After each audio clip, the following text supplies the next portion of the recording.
My next guest is here for her first visit on this show. She is probably one of the most intense, outspoken, perhaps one of the most intellectual voices in America today. Her books, The Fountainhead, which was made into a motion picture, and Atlas Shrugged, have sold millions of copies. And some people say that her objectivist newsletter is one of the more vital publications in the world today. This is her new book called Capitalism, The Unknown Ideal. I think you will find her most unusual and most controversial. Would you welcome, please, Miss Ayn Rand.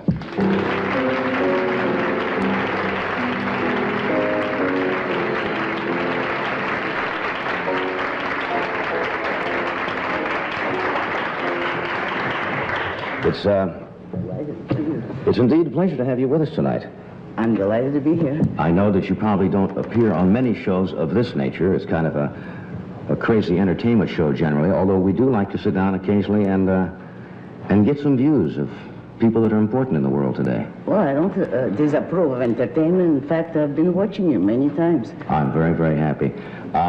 We'll talk about this later on. I know it's very difficult to state any philosophical principles like objectivism in a short period of time or to condense it. But can you give us some basic idea of objectivism and the principles of philosophy that you believe in? All right, now I'll make it very brief with the understanding that anyone who really is interested would look it up in my books, particularly in Atlas Shrugged, because otherwise I can't give long discourse and proof here. So just as mentioning the highlights, the basic principle of objectivism is that man must be guided exclusively by reason. Reason is the faculty that identifies and integrates the material provided by his senses. That's a formal definition. That reason is man's only tool of knowledge, his only guide to action, and his only guide to the choice of values. As a consequence of that, man's proper ethics, or morality, is a morality of rational self-interest, which means that every man has a right to exist for his own sake, and he must not sacrifice himself to others or sacrifice others to himself. That the achievement of his own rational happiness is the highest moral purpose of his life. As a consequence of that, the only system, the only political system which expresses this morality is the system of laissez-faire capitalism, by which I mean full, unregulated, uncontrolled capitalism, a system based on the recognition of individual rights, including property rights, in which all property is owned by private individuals. The principle which ties morality to politics is the principle that no man has the right to initiate physical force, violence, compulsion against other men. Men have certainly the right of self-defense, but no man, no group of men, that includes the government, has the right to initiate force and to force a man to act against his own judgment. Now, this is the essence of the philosophy, but if you want me to illustrate what it means that very beautiful song which we just heard, which was sung magnificently, only in reverse. It means that man, if he chooses his ideals rationally, can and must achieve them here on earth in reality, that there are no unreachable heights for men, there are no unrightable goals, wrongs. In other words, I approve enormously of that which makes people like the song, but I don't approve of its content. I say man can be happy, can achieve the ideal here and on earth. Things with Ms. Rand tonight. Your objectivism is, in a way, of course, why there's so much controversy, is that it is almost contrary to, I guess, the cultural beliefs as people have been brought up, true, as to sacrifice the good of your fellow men and not to have the self-egoism and self-sacrifice, as you call it. Not almost contrary, the exact opposite. And you're saying that man should first serve his own self-interests and be interested in himself first. I wouldn't say first. I would say only. But you would have to explain this. Other men can be of interest to an individual if they represent values, moral values. You serve your own interest best by finding, associating with, working with the right kind of people.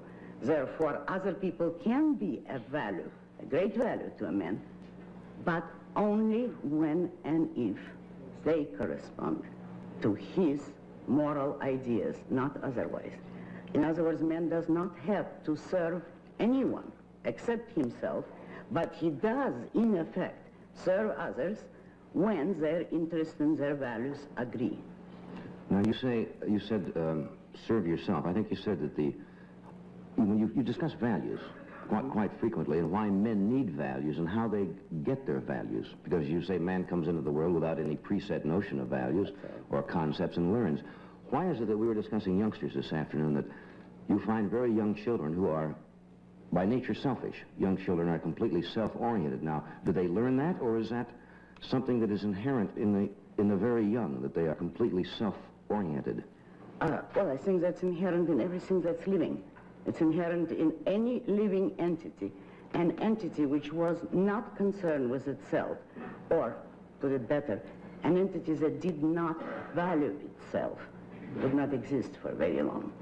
But now, children are below the understanding of the issues. They, in effect, do not yet have a choice. It is when children begin to speak, when they begin to acquire ideas, that their choice begins. And the idea of self-sacrifice is a totally artificial, very evil idea which children and adults learn from others, which is passed from person to person. Now, it doesn't mean that if a child were left alone, he would naturally be selfish properly. No, because it is an enormous achievement to discover rational selfishness, not acting on the whim or pleasure of the moment, but knowing what is rationally an important goal, of what value is it to you, and how to achieve it. The idea of being rationally selfish is not available to children. It would take a long period of thought or the proper teaching for them to discover it. You say man is an end to himself. You say A is A, and existence is existence, and we are here as an end to itself. Why is it that man, throughout, I guess, at least recorded history, seems to need something else, a belief, which you do not believe in, I assume, do not believe in the existence of a supreme being or God or creator or whatever no, I do not. You want to label it. Why has man then seemed to need that ever since man has been on Earth? Is it to rationalize his existence here? I wouldn't call it a need. I would say he has resorted to it by default, because all the content of man's consciousness he has to acquire. He has to acquire by thought, by knowledge. He has to discover it by default of a proper understanding of life, which means of a proper philosophy of life. Men resort to blind faith. It is a phenomenon of default. Men have not yet progressed out of it. You don't think it serves a need for many people? You say it's a need, but you say it's the wrong, because it's a wrong need, is that it? It's a need that fills a vacuum in the sense that the actual need is for a conscious philosophy of life. Man is a conceptual being. He can't exist range of the moment. He needs a larger view, a long-range plan. By default of proper rational principles, he falls on religion, because that is all that is offered to him. So that I regard religion as the infancy of mankind.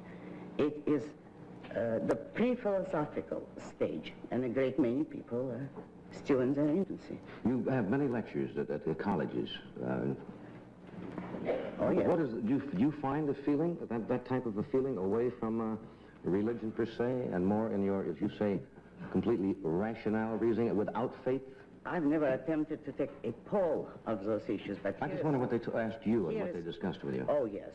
Here's what I find, that young people, particularly in colleges, are enormously anxious to find rational answers.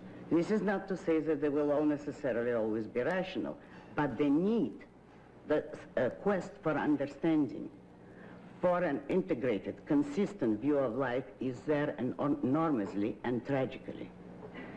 If you begin to speak to them about faith or religion or any form of mysticism, most of them will not listen with great interest. When you talk about morality and setting a sense of values, does each individual set his own standard of morality? Because one person's morality affects those around him, does it not? No.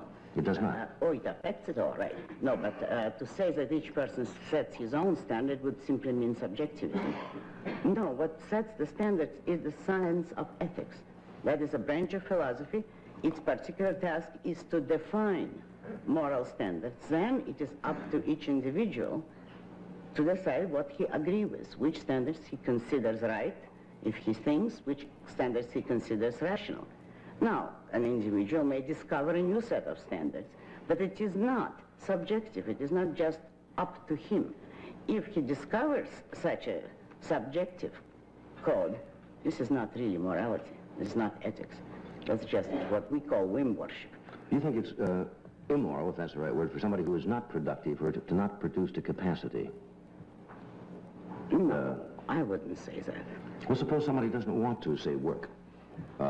Maybe his self-interest is served by not producing or working to capacity. Oh, wait a moment. Now, if you're asking me, should every man be productive? Yes. And that is not... To the limits of his ability. Yes, but it doesn't mean that he should work himself to death. But he may have other interests in his life, too. But as his primary goal, if you mean should every man's first value, top goal, should it be productive work on any level of ability? I would say yes, certainly. And if a man does not want to be productive, he is immoral. Do you think the word you used was an emotional parasite? If he places other people above his own productive career, his own creative mind, then he's an emotional parasite. Do you emotionally get attached to people, friendships, close friendships? Oh, yes. But you don't place their interests above what you do?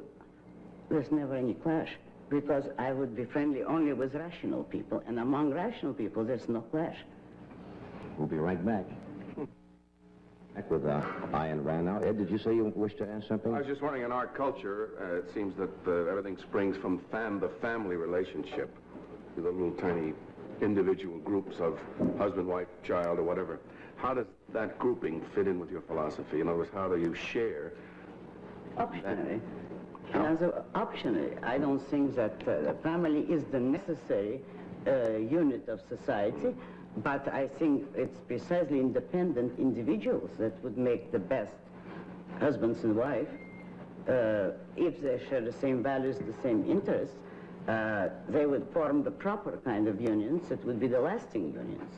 But I would never maintain that a family is an obligation on the individual. If a man cares to marry, that is fine, or a woman. If not, it's fine also, provided they have rational reasons for their choice. What are the greatest hang-ups you find that young people have today? I suppose guilt, anxiety would be... There's a fly buzzing around here.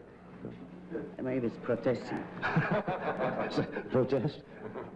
You find a lot of anxieties? That's a word that is used very often by psychotherapists today, anxiety, yes, fears, guilt. It's above all confusion, and consequently, and very often unearned guilt. Some of it is earned, all right, if people consciously do what they know to be wrong, but the more tragic thing is unearned guilt. Young people and older ones too, who accept guilt because of the wrong moral standard, who are really not guilty, but are made to feel guilty by today's culture. Who sets the moral standards? People say the churches should set the moral standards, the parents should set the moral standards. The philosophers. The philosophers set them. Properly. Now you say who should? Historically, yes, the church has set them for much too long and with disastrous consequences. But if you ask me who should, philosophers. And are they? Not as they stand today, no. No, as they would be. But not all philosophers have the same judgments, do they? No. And therefore, what is the arbitrary reason? Well, it has to come down to the individual again. Each individual has to decide what he concludes is right. But then, how will determine who is objectively right? The one who can prove his case, the one who can prove the kind of code of morality he advocates without any contradictions. I read an article of yours recently. Someone sent it to me about, you were talking about the draft, freedom, and the war, and etc. About that a country should not require or has no right to require of an individual, I may be not having the context quite right, to serve in a... You said it a while ago that if a country is attacked, people defend and will fight. But you didn't think it was right for a country to demand of its citizens a conscripted army was not a good idea. No, it is a very immoral idea. It is unconstitutional. Thank you. Can we explore that a wee bit? Now, we got a few boos there, which is to be expected. Anytime anybody has any views that don't go according to the norm, you're going to have some antagonism, but that's why we want to talk about these things. Oh, my views will probably be the norm of the future, but not right now. You say conscripted army, an army by conscription that's drafted, is usually not an effective army, that military authorities have repeatedly testified that it is not an effective army, that a volunteer army, an army of men who know what they're fighting for, speaking in practical terms, is much more effective, much better army. But first, the moral issue underlying it. I say that no single individual has the right to demand the life of another individual. Each man is the owner of his own life. That is the meaning of the idea that a man has the right to life, to his own life, not anybody else's. Well, if no single individual has the right to your life or mine, 10 million of them or 2 billion do not acquire that right by ganging up on one man. No man has the right to demand the life of another, therefore neither has a group, nor a nation, or nor a country. Men do not have the right to the life of another human being. Now, of course, your opponents will say that you're born in a country and in freedom, and people are trying to take over the world, and if we do not stand fast now and protect our freedoms, we may be lost. What is your answer to that? That this is a contradiction, because what it amounts to is saying, since people are trying to take away your freedom, give it up yourself. That is the sole meaning of this kind of argument. You do not descend to your enemy's level in order to defend yourself, morally speaking. Practically speaking, of course, it doesn't work. Well, war, first of all, is terribly stupid. You are not saying, of course, that if this country was not attacked, the people would fight. I would say if it was attacked, yes, people would, because people have always fought for a free or even a semi-free country. If you ask me, is it proper to fight when your country is attacked in self-defense? Yes, I would say certainly, and men should volunteer to fight in such a case, because it is in defense of their own rights and their own freedom. But a country does not have the right to compel them to fight, particularly in a war like Vietnam, in which the United States have no interest whatever. We have nothing to gain by that war, and it is draining this country.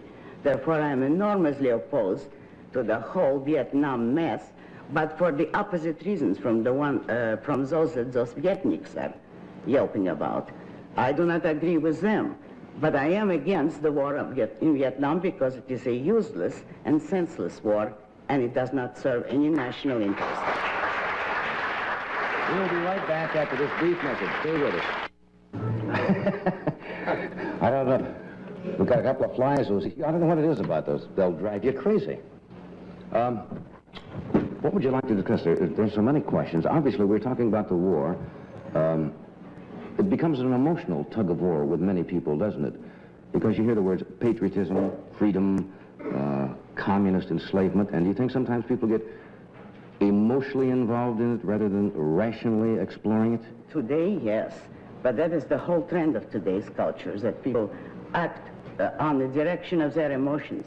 What is your answer to the people who say if we do not stay fast in Vietnam and we leave, that all of Asia will follow and eventually we will be fighting the war in the United States?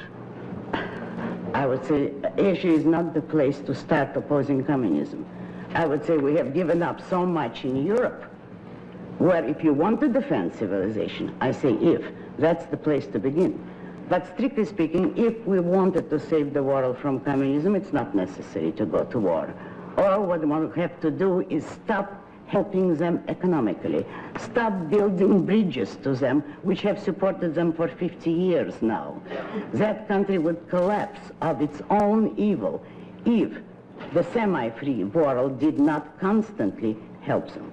Now, you were born in Russia. Yes. You were born in now Leningrad, St. Petersburg, Okay. then at the time. Obviously, you were tremendously opposed to communism, and it's what it stands for. Not for that reason. But not for that reason. No. Because of the evil Of the idea of communism, I've never been particularly patriotic about Russia, because I was very young at the time of the revolution. I was 12. But the whole Russian culture, I am opposed to it. It is a mystical culture. All that I like about Russia is some of her writers and some of her music, but that's about all. I am much more American in fundamental principles than I'm Russian. You think it is possible to live, now we have existed fairly well with Yugoslavia and some of the other countries who are communistic without too much problem. Do you think it's possible in the long run to coexist with a communist China? This seems to be the big fright of the Western world, is the containment of communist China. A free country can coexist with anyone and incidentally free the rest of the world, by example, if it is free itself and if it has a firm domestic and foreign policy. Remember that the United States destroyed tyranny, serfdom, and slavery all over the world, not by fighting wars, by example, by free trade. A free country destroys barriers gradually, but for that you need a proper political philosophy. We had the beginnings of it in the 19th century, not the full case, and we lost the case. Why did we lose? Because capitalism cannot coexist with the morality of altruism. If and when we return to a proper political system, it wouldn't be a return and going back. It's going forward because it has never yet fully existed. But it would have to be on the basis of an appropriate morality, a rational morality of self-interest. And in that case, you would not have to fight wars. Because I'll call this to your attention. The 19th century was the most peaceful period in history. The only period without a major world war between the end of the Napoleonic Wars and World War I. And that was the closest to capitalism that the civilized world had come. Contrary to all the popular nonsense, capitalism does not lead to wars. That is the peaceful system, and that has been demonstrated in historical practice. But today, with the kind of mixed economy and mixed philosophies that we stand for, we will ultimately probably have to fight, unfortunately. If we had better ideas, a country like Russia or Yugoslavia, for the whole damn world would not be any problem or any threat to the United States. Do you think that day is going to come? We don't seem to be getting too much smarter. Nobody can predict the immediate future. I don't know. Men have free will. It is possible. I don't see any large-scale sign of it yet, but on the other hand, America is the one country which could not collapse to statism. It's contrary to this whole past and all its basic premises, whereas Europe always was statist. I don't believe that America could go statist, though what kind of trouble we would get into on the way to liberation, I don't know. Thank you. We're going to take station identification. We'll be right back.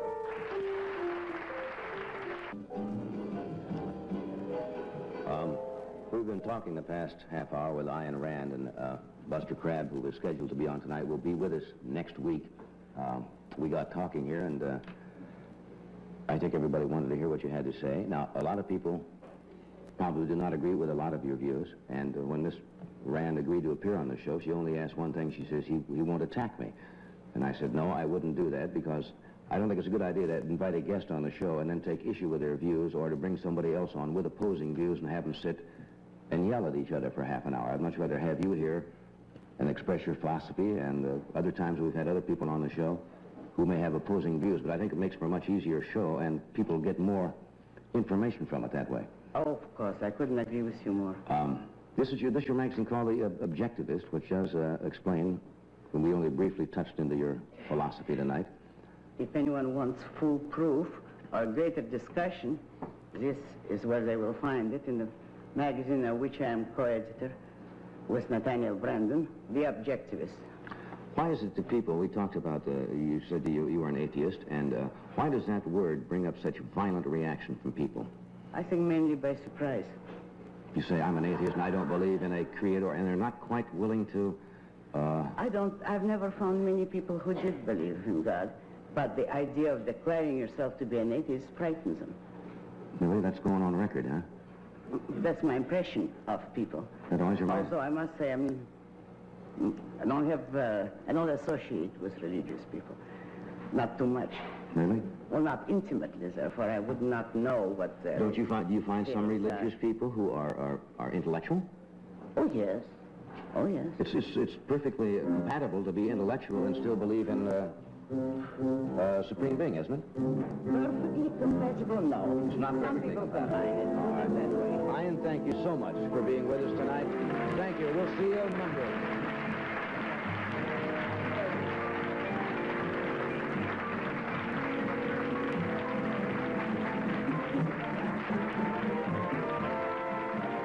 This program was pre-recorded.